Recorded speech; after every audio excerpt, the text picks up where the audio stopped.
What's going on, everyone? Welcome in here to the Bettor Sports Betting Show on Fantasy Alarm and Bettor Sports Network YouTubes. Wherever you guys are joining us here on a Tuesday afternoon, we appreciate it. Got Jon Impemba with me, and I am Dan Servodidio.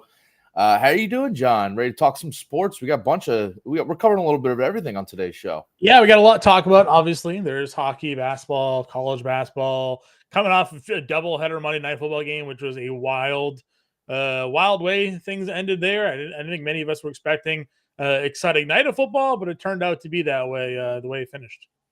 Yeah, definitely. I'm sure the NFL and ESPN were very happy with how the ends of those games went, with everyone Yeah. just kind of glued in, going back and forth. I know I was watching the Manning cast, and they were going back and forth between the two games, red zone wise. Today's show, if you have any of your own bets or picks, comments about anything sports betting related, definitely throw them in the chat here while you guys are watching along, and we'll get to your thoughts and questions as you come in. But we will be giving out some NBA bets for Tuesday night, some college basketball bets for tonight's games, and NHL from our producer, Adam Bernard, covering a little bit of everything here. So if you got anything you guys have going on yourselves, definitely comment here. Like and subscribe as well on YouTube if you're watching there as well. That helps us out here. Let's talk just quickly about last night's games, because Packers Giants and Titans Dolphins, we had both underdogs winning outright. So if you had that money line parlay, congrats to you. But I know on yesterday's show, I gotta go a quick little tangent here, because I gave out Dolphins minus 13.5 on yesterday's show with me and Howard Bender. There was a moment there where minus 13.5 for the Dolphins was cashing, and I was feeling good about it. They didn't deserve to be covering at one point throughout that whole game, but there was a point, I think it was like, when the failed pitch to Derrick Henry, and the Dolphins go down and score again, and they were up by 2 touchdowns, and there was 5 minutes left, and all of a sudden the Titans just marched right down the field, scored, got that 2-point conversion, and then they score again to win it outright. But for anybody that had minus 13.5 for the Dolphins, I feel with you, because that was a tough one to watch, because you got your hopes up for a second. It was like, wow, they do not deserve to be covering this 2-touchdown spread. But here we are, and give credit to Will Levis, man. He did not think he would go down and lead 2 drives in a row for the Titans to win that, but crazy ending. Yeah, listen, I agree with you there. I mean, like, I saw I saw how quickly Miami scored. Like, I was watching the Giants game. Obviously, they were rooting for our guy Howard Bender in that one with his survivor pool. But on TV, they had sort of the upper left corner. They were kind of showing you the score for Tennessee and Miami, and then all of a sudden it goes 20-13 Tennessee.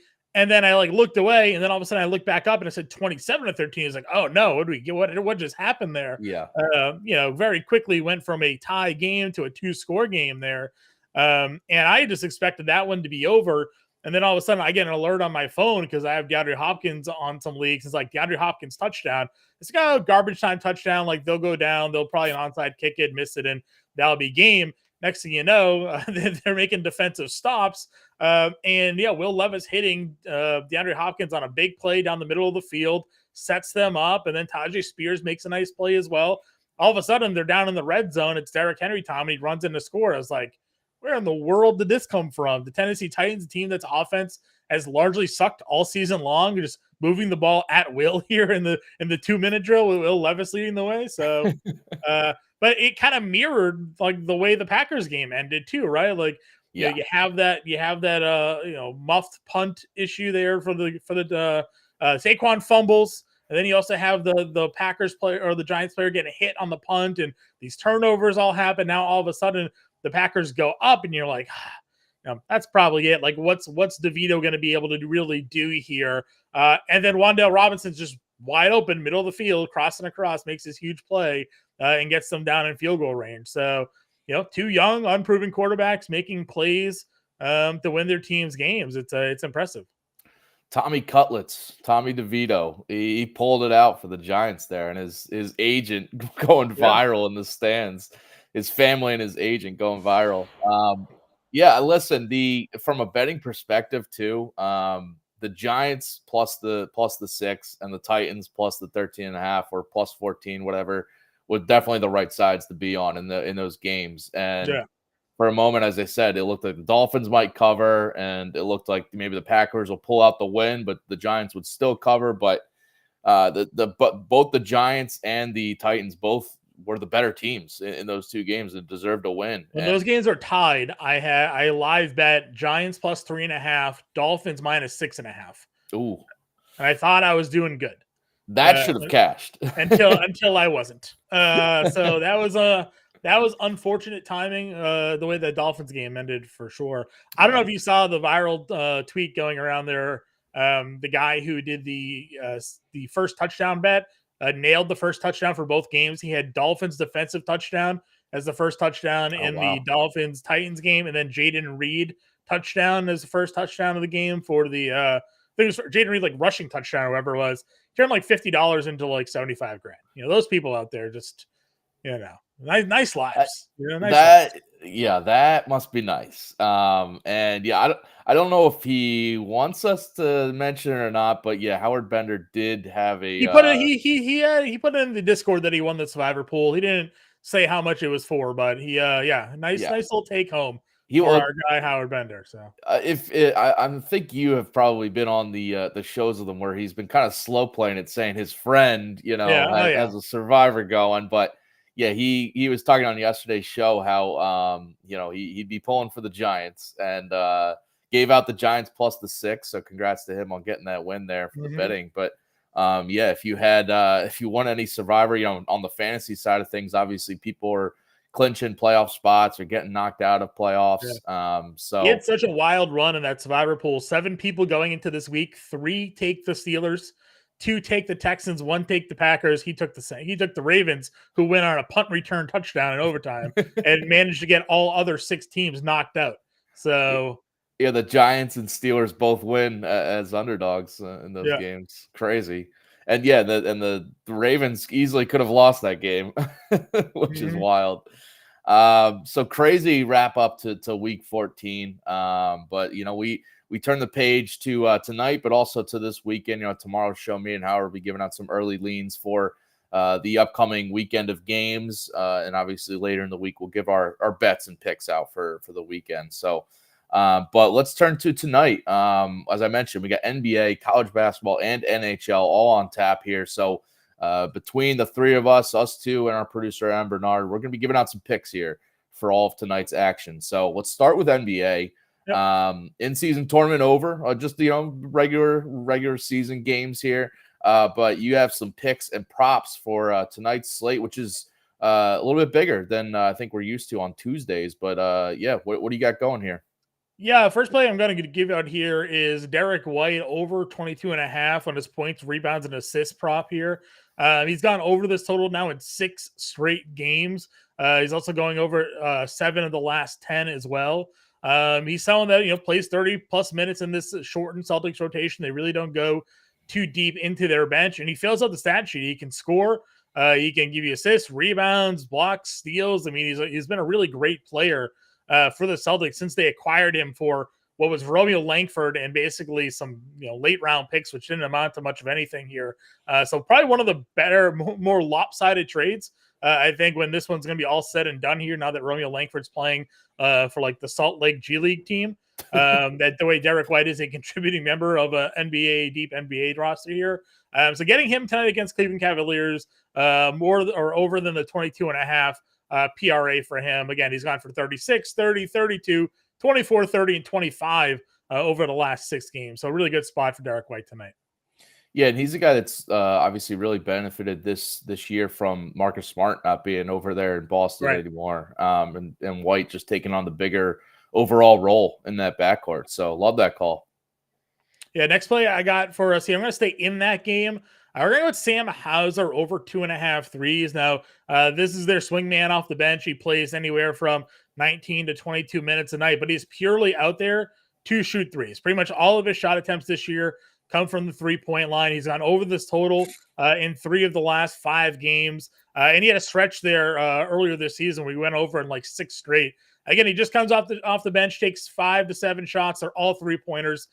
He's shooting over 40% from 3 on the year as well, or near 40% from 3 on the year as well. So just taking a dart on Sam Hauser. A number this low at plus odds for a guy that is a really good 3-point shooter. I like the money here. Plus 135 on over 2.5 3-pointers. I got to ask you real quick about the Celtics here, because I know like you are a Boston Celtics fan, and I wonder what that does with like looking at props from that team. Because I noticed like you're going with Derek White and Sam Hauser, but you're not going with some of their top guys, Tatum, Brown, Porzingis. I wonder, are you more, since you're more keyed in, like do these kind of under the radar players, you think there's value on some of these props just being a little mispriced? Yeah, I think there's some value for sure. Again, you look a lot at the Tatum props, and it's more so like recent production that I'm looking at here. So you look at Tatum's points or PRA and in rebounds, and he's just priced appropriately. It feels like where a lot of these numbers are minus 120, minus 110 for him to go over or under. So you need the right thing to kind of break. And when the Celtics are fully healthy, it feels like they spread it out a lot, which is kind of why I like a guy like Derek White, where he's going to get you a handful of assists. He's going to get you a handful of rebounds. He's going to hit a handful of shots, and he kind of accumulates those together, and the number's low enough. Where Tatum, for him to hit like his points prop, he's got to have like 28 points. When you got to deal with Porzingis and Jaylen Brown and Drew Holiday and those guys, it just feels like it takes a lot for him to kind of get there. Now, he could certainly do it against Cleveland here tonight. They're without Evan Mobley. They're going to be putting Dean Wade on the floor or Georges Niang. Certainly easier matchups there for Jason Tatum at the 4 tonight. But still, those numbers for me are too high. No one's missing from this Celtics rotation for me to want to kind of like pay a premium almost on those props. So, I did take a look at maybe Porzingis' rebound prop, but it's kind of juiced. It's minus 140 at 6.5. So, could certainly go over that with no Evan Mobley here tonight. Gonna have to deal with Jaron Allen for a little bit, but I didn't want to go with a 140 minus 140 route there. That's fair. Are you gonna pick in the Nuggets Bulls game, right? Yeah, I do. Kobe White here, points and rebounds 23.5. Now he's basically scoring this as a point prop by himself, anyways. Lately, no Zach LaVine, so this is one that I've been hammering pretty consistently with our sleeper picks that we give out as well. Just the usage rate for Kobe White since he's moved into that starting lineup without having to deal, with Zach LaVine there. Again, he's gone over this total now in 8 of the last 10 games, including 5 straight. He had 39 points and rebounds last night, 28, 28, 40, 27 during that 5-game stretch here. It's at 23.5. So he's basically clearing it by 5 points and rebounds anyways. Now, this being a back-to-back, certainly, maybe has some people worried, but he's home. He was home last night as well, so it's not really any travel to concerns here. In Denver, not really a great defensive team, so we may see, like Jamal Murray sit out on the second leg of a back-to-back for Denver here as well, some things like that. So I like Kobe White right now. He's really shooting the ball well, and again, he's been clearing this total like with his points, so I giving him the added bonus of rebounds as well just feels like too good of a value for me tonight. And you like his points and rebounds more than his points and assists, right? Yeah, I do. He's been a really good rebounding guard. He's actually had 6 or more rebounds in 3 of the last 4 games, including 2 9-rebound games. So it's actually kind of wild. If you wanted to go as a rebound prop, I mean, I'd set a 3.5 tonight at minus 115 into the over. But again, he's done 6, 4, 9, 9, 4, 5 the last 5, 6 of the last, or 5 of the last 6 games. So he's been aggressive on the glass. Vucevic kind of stretches the floor out a little bit. DeRozan stretches the floor now as well. And Kobe White's just kind of, getting out there and getting some rebounds. So, from an assist standpoint, he's been decent as well, going over his assist prop in 4 of the last 5 games. But you've actually seen DeMar DeRozan take a handle in the assists. DeMar DeRozan, 3 of the last 4 games, 10+ assists for DeMar DeRozan here. You're actually getting his over 6.5 assists tonight at plus 120. Again, he's gone for 10 or more in 3 of the last 4. So, that whole thing is kind of shipped around. If you think maybe there's some value on DDR tonight, sort of playing that point forward role, against Denver here tonight. Again, LaVine not being in that lineup. Ayo DeSumo had the Tony Snell line last night. I don't know if you have to see the memes going around. He played 28 minutes of 0, 0, 0, 0 and 0. So he was just on the floor running wind sprints last night. So you're gonna have a guy on the floor doing absolutely nothing, literally absolutely nothing. The other stuff gets spread around there. So yeah, I kind of like the Bulls on this side, even though it's a back-to-back. They're home. Denver hasn't been great on the road. Kobe White, DeMar DeRozan, some interesting lines there for them tonight. I feel like it's so hard to do to play that many minutes and not accrue one stat. Did not accrue one stat. Not a single Did he stat take any line. shots? No, I don't think so. I'll pull it up right now. I don't think he did like literally anything. Let's see. Did AO take? I could have done that. I could have run out there and he probably took a shot. Let me see what he did here. He's probably playing a little bit better defense than I would, but I mean, yeah, probably a little bit better defense. Yeah, he played 26 minutes. He was 0 for 6, so he did take a shot, but and he had one foul. He also had no turnovers, so he didn't even lose points fantasy wise. He just had a 0. So wow, okay, yeah. So anyways, like DeRozan, like Kobe White here tonight for the Chicago side of this one. All right, and you got a pick for this Suns Warriors game. I saw that KD is out right for tonight for the Suns, so we're still waiting on their top 3 to all play at the same time. It's not yet happened for them. Yeah, Beal is in tonight. Devin Booker is in tonight. I really liked the PRA on Draymond Green. Anyways, now you take Kevin Durant off the floor and throw in like Josh Okogie or Keita Bates-Diop or something like that, and it just feels like an even better spot for Draymond here. He's gone over this total now in 3 straight games. And, on the year, his overall average of going over the 23.5 PRA isn't great, but he was limited a bit early on dealing with the injury. He's also been kicked out of a couple of games this year. But if you take a look at his numbers when he's actually played 30 minutes in a game, which we should see him play tonight, assuming this game is competitive, he's actually been pretty good at going over this total 3 of the 4 games this year when playing at least 30 minutes. He's gone over this season. So, and clearing it pretty easily, 30, 29, and 34. Coincidentally, that's come in the last 3 games that he's played in. So again, starting to get a lot more minutes now for Draymond Green in that rotation. And he's gone over this total in 3 straight for him and clearing it pretty easily here. So taking away Kevin Durant only helps the fact that this is going to go down. I'm not too worried about Chris Paul coming back, maybe impacting his assists. So give me Draymond the 23.5 PRA tonight. As a casual NBA bettor who, I just listen to your picks and stuff and Iggy Gilbert's picks. But I was looking at this game and when I heard that KD was out, immediately thought about taking the Warriors. And they're only 1.5 point underdogs here on the road. But I don't know, any interest in taking the Warriors to win this game? Yeah, for sure. I mean, listen, the Warriors are definitely not like your, we say like your father's Warriors, right? Back in the day when they're just humming through teams here, but they are getting better. And they're going to be healthier tonight. Like Chris Paul's going to be back in that lineup. You've seen the emergence of some of their bench guys like Moses Moody and Brandon Podzinski, the rookie that they drafted there, starting to come on for them as well. So, 1.5 down KD with what I would imagine is going to be a limited Bradley Beal tonight in his first game back in a while.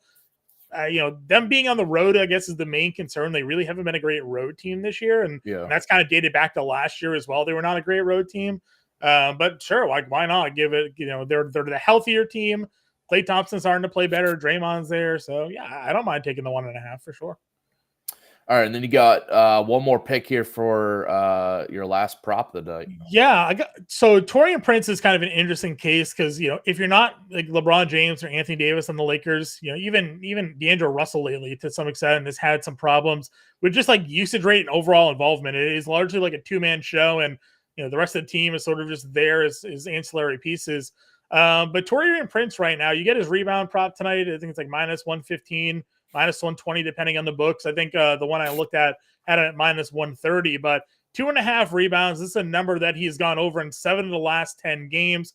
He's hitting on the season at almost a 60% clip. He's gone over now in 6 of the last 8 games as well.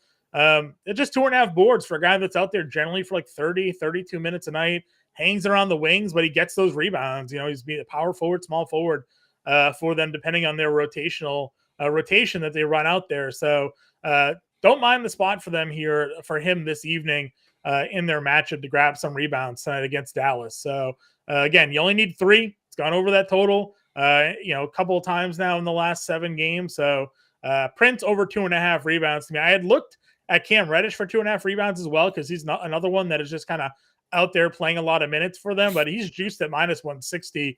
And over the last 10, he's only hit 5 of 10, where Prince has hit 7 of 10. And you're getting minus 120, minus 130 on Prince. So went that direction in this game. I noticed the Lakers are 4.5-point favorites in this game on the road at Dallas, which I thought was interesting because obviously on the road, but it's their first game, right, since they won the in-season tournament championship, which I feel like maybe there's like a little bit of letdown after they, kind of exerted so much energy to make sure they won that, and especially on LeBron's side. But and LeBron too, he was at I think it was Sunday night he was at Bronny James's debut for USC. So like that's another wrinkle. But then I noticed that Luka is like questionable to play tonight. Like he might be out. What's the deal with that? Yeah, well, it's a back-to-back for Dallas, so there's always a little concern that these guys may end up resting. Now they're without Kyrie Irving. Tim Hardaway Jr. I don't think ended up playing last night as well for them. So like I think they might have also lost Derek Jones Jr. to an injury in that game. Like there's a lot of different moving pieces in Dallas here tonight. Obviously with the NBA, you never really know anybody's status. It's like up in the air until game time here. But yeah, that's kind of an interesting one. The other thing is that the Lakers are playing a lot better defense. I've been seeing, we kind of follow a lot of cappers, a lot of sports bettors out there. And a popular prop tonight is going under the Luka Doncic point prop. So, if Luka's going to go under his points, I mean, feels like the Lakers are probably going to be in a really good spot if that one comes through. I put in our Discord yesterday that a lot of people, again, a lot of people that I followed that are in sports betting for the NBA were taking the Nikola Jokic under PRA total, and he went way under. That was at like 54.5 last night. He ended up finishing, I think it was like 42. So, there are definitely smart people out there that know the trends and know the matchups. And a lot of those same people that were on the under Joker PRA last night are under Luka Doncic points here tonight. So it could be an indicator to bet the Lakers at the 4 points here.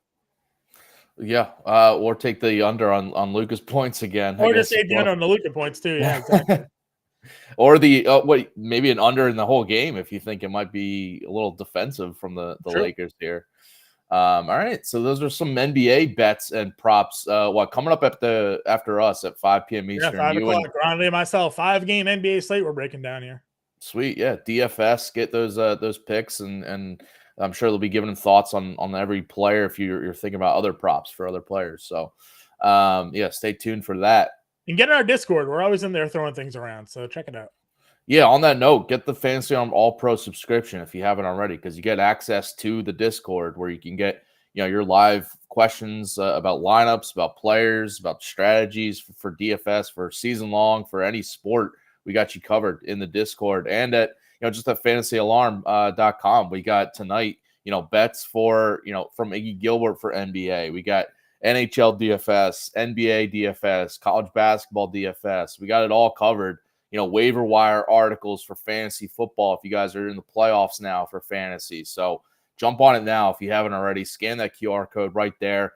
Use promo code Let's Go for 50% off your first month to the Fantasy Alarm All-Pro subscription. All right, college basketball tonight. I mentioned college basketball DFS playbook is up on Fantasy Alarm. It's a weird slate tonight with a bunch of, we got power conference teams in action, but they're all playing easier opponents, mid-major teams. It's kind of that stretch of the December calendar schedule for some of these teams. They've played some of their tougher games in non-con play already, but now they get some of these, bye games is what we're calling them. So a little bit of bigger spreads here, but I think I got 4 picks here. First one, I'm taking one of the underdogs against one of these power conference teams. Oral Roberts plus 13.5 here on the road at Texas Tech. I'm worried a little bit about how Texas Tech might look. So this is their first game without Devin Cambridge, who's just suffered a season-ending injury in their last game. They played the rest of the game without him and did win comfortably, but this is now their first game without him in the starting lineup, and he's their best wing player and kind of a glue guy for them, does a little bit of everything on the wing and in small ball lineups. So I need to see it and I think there's value on taking Oral Roberts here to just keep it closer than this spread is telling us.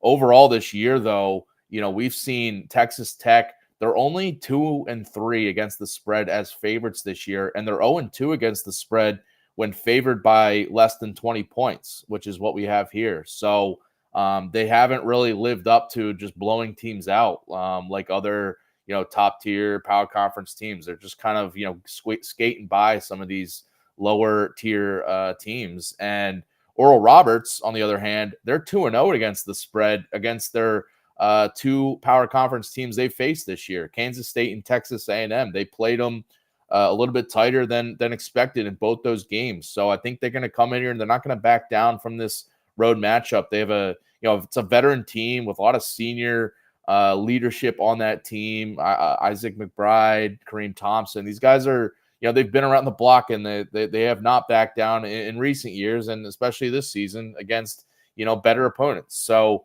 and I also like the fact in this matchup that I think Oral can keep it close because they shoot the three at a high clip, which is a really good spot to back an underdog. Just, if they start getting hot from three, they start hitting shots from deep.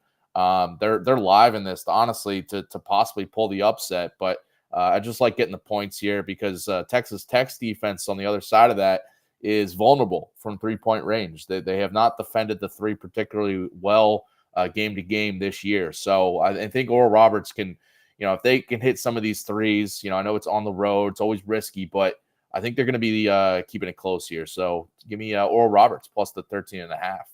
I mean, a lot of points. I don't mind it. Made some good arguments there, Dan. I trust you.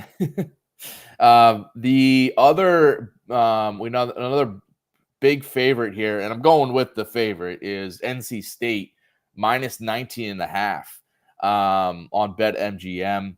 They're playing UT Martin, Tennessee Martin here. This is going to be a high scoring game. You see the total there, 163.5, which is a good spot to take a big favorite if just kind of looking at it blankly, because it's going to be a high scoring game.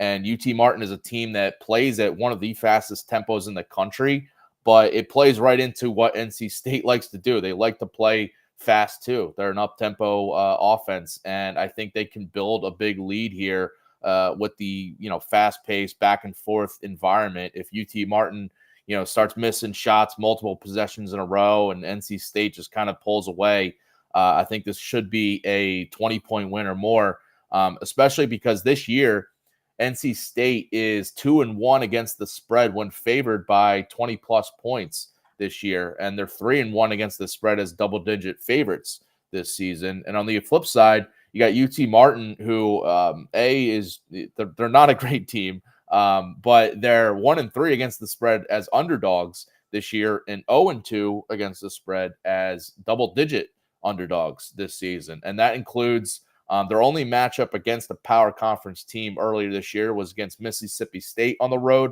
and they lost by 24. I think NC State can kind of follow suit there and have at least a 20+ point win here. They're likely scoring between 90 and 100 points in this fast-paced game, so it's really a matter of if UT Martin can keep pace and score enough to keep it close. I don't think it's going to happen because the thing about North Carolina State that's really interesting is they have a ton of transfers and honestly have two starting lineups that they can roll out, but they basically they're reverted to having a really good bench depth behind their starters. But in a game like this where it should be a blowout win, and especially in the second half when these backups get in that could be starting at other teams, but they transferred over here to NC State and they're playing their roles, but they're going to be motivated just to keep scoring. So I like that vibe of it. It's not like a tight rotation like other teams in the country. It's a deep NC State team that has playmakers even on its bench that are going to come off and be motivated to light it up, especially because on deck on Saturday, North Carolina State plays Tennessee. And I feel like they're going to want to get all these guys run and really go into that game playing well. I don't view it as like a look ahead or let down before the Tennessee game. I think they're going to be motivated to play well here. I mean, I always get a little nervous when it's a large road favorite like that, but I mean, like you said, the way their offense is playing right now could be too much to handle. Well, they're home though, so that. Oh, okay. I got that wrong. Though I thought they were on the way. So, Another big home favorite that I'll go out here with is Boise State. I think that they're going to roll over Northwestern State. Obviously, the spread indicates that. Northwestern State is not good, frankly enough. I mean, you can see on the screen they're 1-8 this year, but they're 0-7 against D1 opponents this year. Their one win was against a non-D1 team, but they're 0-7 when they face D1 competition, and they're ranked 337th in the country, according to Ken Palm's ratings.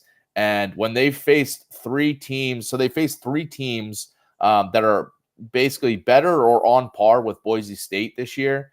And it was a 51-point loss to Baylor. It was a 26-point loss to Stephen F. Austin, and a 17-point loss to Tulane. So they're losing big when they're facing upper echelon competition. And I think Boise State is exactly that. Because if you look at Boise State's season this year, they have run through a gauntlet of an early season schedule. So normally, some of these mid-major or even power conference teams, they'll play lesser tier mid-major teams, multiple times early in the season, maybe get a few non-conference games against better competition. But Boise State, 7 of their 9 opponents this year have been good mid-major teams or good, pretty good power conference teams. It's a rare, kind of season for them early in the year. They've scheduled hard, and it'll probably, their resume will look a lot better come tournament time because of it, even though they've lost some of these. But they're going to really benefit it from now going into a very easy matchup here against Northwestern State after kind of playing against a lot tougher competition this whole season. So I think they're going to easily handle a bad Northwestern State here. I'm not afraid of the large spread here. I think it should be like a 30+ point win for them. I like it. Again, yeah. Now that I know they're home, not away, or 23.5 certainly makes more sense. Yeah. And my last one here, going with an over in Western Kentucky and Wright State. Kind of a random one, but I think there's value here. I just think it's going to be a back and forth, shootout, fast paced game because Wright State is 6-2 to the over this year. And it's in large part because of how they play. It's just basically a recipe for overs. They have a good offense, they have a bad defense, and they play at a fast pace. I mean, they basically force teams to play with them, go back and forth, and their defense isn't strong to really pull out or stretch a lead. You can see here they're 5.5-point favorites. It should be just going back and forth, trading buckets here for Western Kentucky and Wright State. And this is how Wright State's played for years under their head coach Scott Nagy. That their play up tempo. They like to control the game of just playing back and forth, and hopefully, obviously they'd like to pull out the wins, but they're playing fast. And then Western Kentucky comes in here.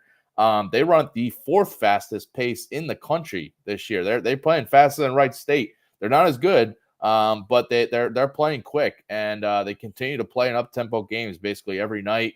So I think they're going to match Wright State here just with the over in mind. And defensively, Western Kentucky struggles inside, but defends the 3 well, which it just kind of plays right into what Wright State does. They're not a great perimeter scoring team, but they're very strong inside offensively. So it's going to be hopefully just a layup line back and forth for both these teams. So I'm grabbing the over in this interesting game here. I like it.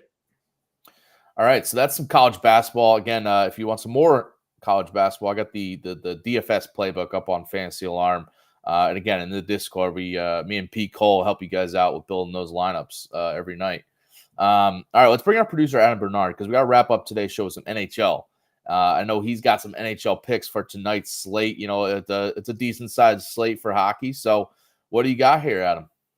We love Tuesday nights in the NHL, so we got a couple of overs, a puck line and a regulation win to give out tonight. Right. So let's start off at the Garden. Toronto Maple Leafs are in town. They're on a back-to-back with both New York teams. They are starting Martin Jones tonight. Ilya Samsonov started last night. Their other goaltender, Joseph Woll, is going to be out for a few weeks. The only NHL action that Martin Jones has seen this season was in relief in a 4-3 win. In his 5 AHL starts this year, he's got a 3.37 goals against and an 870 save percentage. Rangers should light him up. This is not a unknown guy that they haven't seen before. Martin Jones has been around the league forever. He's on the tail end of his career. These teams ranked 9th and 12th in goals per game, respectively. Rangers managed to put up 4 against a stingy Kings team on Sunday. Last night, Maple Leafs managed to put up 3 on a stingy Islanders team. I like the over at -115 on BetMGM here. Both of these teams have a lot of firepower, and you factor in that you got a third-string goalie going for Toronto. Even with Shesterkin starting for the Rangers, I can see Toronto, getting to him a little bit and having to try and keep up. All right, Leafs Rangers over the 6. I saw, so it said 6.5 some places, but 6 I think is if you get it there, maybe get the push. But all right, high scoring game in the Garden. Yeah, I could. Yeah, I mean, you can go for the 6.5 too, but I think I like the 6. That way, you at least have the push in case it does become a 4-2 kind of game. Next one I'm looking at here is the Panthers to win in 60 up in Seattle. Kraken are on an 8-game losing streak. Top-notch Panthers team coming to town on a 3-game winning streak and have won 4 of their last 5. They are coming in from Columbus on this road trip, so maybe a little bit of jet lag there, and the fact that the Kraken tend to play low-scoring games and play good defense prevents me from maybe going for the puck line -1.5 at +145. But there's no reason for me to think the Kraken all of a sudden snap out of it tonight. Florida's averaging over 4 goals per game in their last 5 against Seattle's averaging just over a goal. So I'll take the Panthers to win in regulation -105 on BetMGM at Seattle tonight. Interesting. Yeah, I'm looking. The money line is -165, but you obviously you get the better odds with to win in 60 there. Yeah, I mean, if you think the game's going to go, I'm going to take my chances that they can take care of business in regulation and get the much better odds than going for something juice like a -160. Yeah. All right. What else you got going tonight? All right, and then we head down the coast a little bit here to my neck of the woods. Yes, the Sharks have been playing better lately, and they've been lighting it up, averaging 5 goals per game. They started to turn things around a little bit before the road trip. It was a lengthy 6-game road trip. They're coming back for a 1-game home stop before they head back out on the road. Sometimes when teams are playing bad, getting out on the road is a very good thing for them. Coming back home, Mackenzie Blackwood has struggled his last 2 games. He's allowed 10 goals on 56 shots. I mean, I think one of the 3 of us could maybe do just as good as that. Even with Winnipeg being without Kyle Connor tonight, they are on a 4-game winning streak. They've cleared the puck line in 3 of those 4 victories.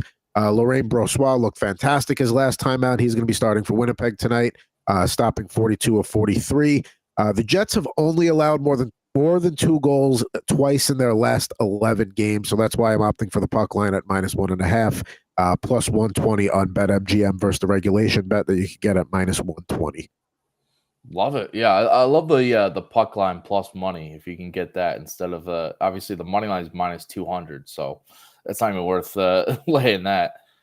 You got one more for Blackhawks Oilers here.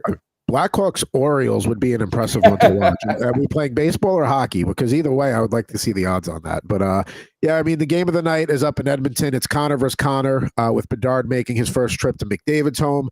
Edmonton's on a 7-game winning streak. They're averaging 5 goals per game in that stretch. Chicago's inconsistent and it can be erratic, but I can really see this turning into one of those like anything you can do, I can do better games between Bedard and McDavid. A lot of hype here. So, yeah, and the Oilers have been better defensively and in the crease as well lately, but I still don't trust Edmonton's goaltending, and I don't think anybody does. So even at the high number of 7, I'm going to take a chance here at +105 and think that this is going to turn into a track meet. I like this one. This is the one that this game is on ESPN tonight, and I'll gladly put this in and watch because it's the late night game for us East Coasters too, 10 p.m. Eastern tip. For a puck drop. So over 7, lock it in. There we go. It should be either way. It should be a fun one to watch tonight. So looking forward to that very much. The wife is on a trip with her sister, so I can just watch hockey tonight. Very excited. I'm also noticing in this game, 2.5 is the puck line for the Oilers at home. The Oilers have been, for as bad as they were out of the gate, they have been just, sometimes it's a different voice in the locker room can make all the difference in the world. That's what it is. And right now they're just They look like the team that Vegas had them pegged to be at the beginning of the year. So Chicago, just not a good team, can't score, or pretty much all they have offensively is Bedard. So that's why you see it there at 2.5. Gotcha. All right. So appreciate it, Adam, for jumping in here, give some hockey picks out. We got NBA, college basketball, and NHL all covered for you guys tonight. So should be a fun night in sports betting here for us. Tomorrow's show, we'll be giving out some early leans and odds for the NFL weekend.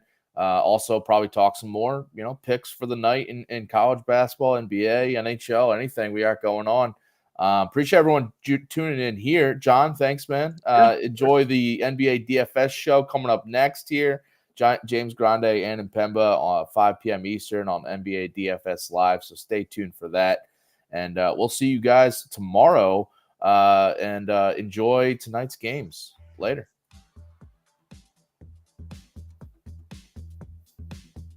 Bettor Sports Betting on the Bettor Sports